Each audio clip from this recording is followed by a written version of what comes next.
Magandang oras po sa lahat ng ating mga kababayan. May latest weather update po tayo sa magiging lagay ng ating panahon ngayong araw at sa susunod na 24 oras. Ano nga ba ang inaasahan nating magiging panahon ngayong araw mga kababayan, at may namomonitor na nga ba tayong sama ng panahon o bagong bagyo na papasok sa loob ng ating Philippine Area of Responsibility sa mga susunod na araw at ngayong papalapit na ang Kapaskuhan? Sabay-sabay po nating alamin lahat yan mga kababayan, dito po sa ulat panahon ko ngayong araw na ito.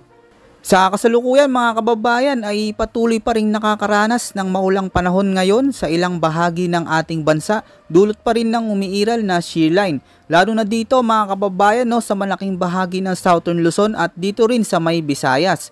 At dahil sa mga pagulan-dala nito ay apektado ngayon mga kababayan ang mga lugar dito sa Bicol Region, Visayas, Calabarzon, kasama rin ang Occidental Mindoro, Oriental Mindoro at dito rin mga kababayan sa Dinagat Islands. Kaya ang mga lugar na ito ay makakaranas ng maulap na kalangitan hanggang sa madilim na kaulapan na may mga pag-ulan, pagkulog at pagkidlat, lalo na pagsapit ng hapon at gabi. Dahil dito ay posible din mga kababayan ang banta ng biglaang pagbaha at pagguho ng lupa, lalo na kung magdudulot ito ng matitinding pag-ulan. Kaya patuloy po tayong mag-ingat lalo sa mga kababayan natin dyan na nakatira sa mga nabanggit nating mga lugar.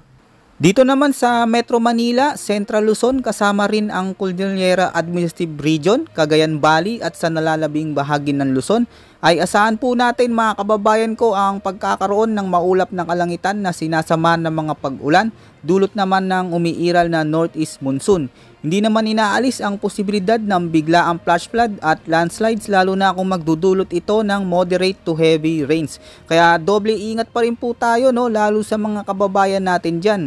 Samantala mga kababayan, dito marami po ang nagtatanong nito kung may bagong bagyo ba na posibleng pumasok o paparating sa loob ng ating Philippine Area of Responsibility, lalo na ngayong nalalapit ang Kapaskuhan.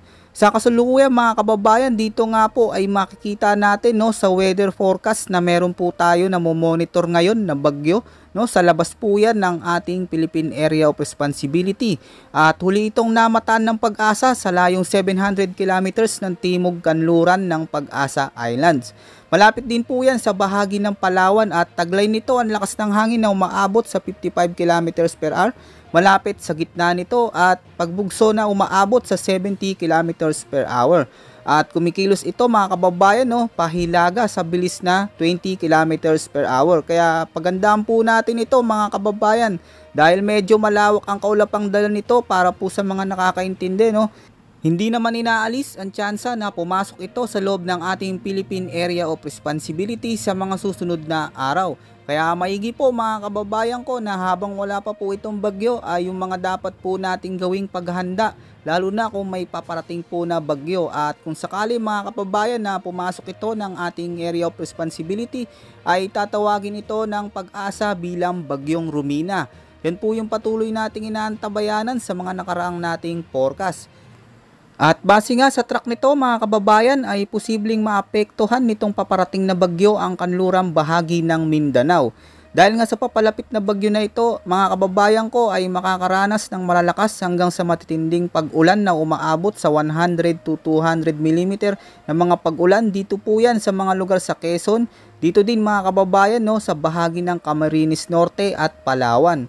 At katamtaman hanggang sa malalakas na mga pag-ulan naman na umaabot sa 50 to 100 mm dito sa bahagi ng Laguna, Marinduque, Romblon, Northern Samar, Masbate, dito din mga kababayan sa Eastern Samar. Kaya importante po mga kababayan ko na wag po nating kalimutan magdala ng payong at importante sa lahat yung pagiging handa po natin sa tuwing nakakaranas tayo ng maulang panahon.